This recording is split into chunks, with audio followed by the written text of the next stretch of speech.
साथीहरू सबैजनालाई शुभ बिहानी। आज पनि हामी आमा छोरी बिहान बिहानै हजुरहरूसँग जोडिने आइसकेको छौँ। किनभने आज कि साथीहरू के भन्न मन लाग्यो भने अस्तिको दिन चाहिँ राति पानी आएर हावाहुरी आएर यत्रो असिना आएको थियो नि है।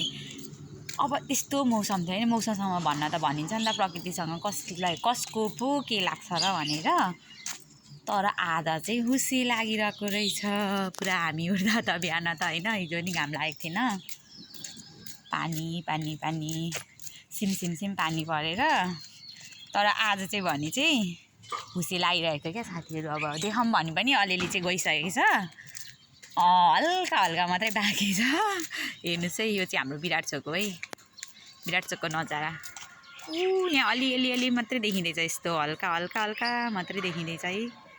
चिसो छ क्या। हेर्नुहोस् न साथीहरू, यो के भइरहेछ क्या यो चैतको महिनामा यस्तो जाडो आउनु भनेको यो के हुन खोजेको साथीहरू, यो के भइरहेछ।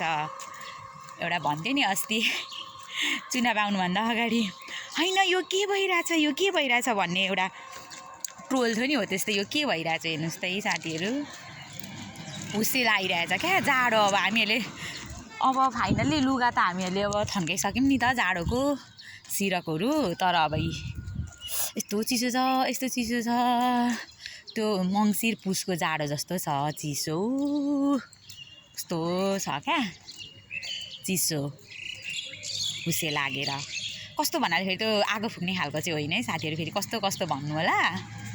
अब हामीहरू चाहिँ दुध लिन जाने डेरी चाहिँ यहीँ छ है, प्रणाम दुध डेरी, उतै हो, आइपुग्न आँट्यौँ।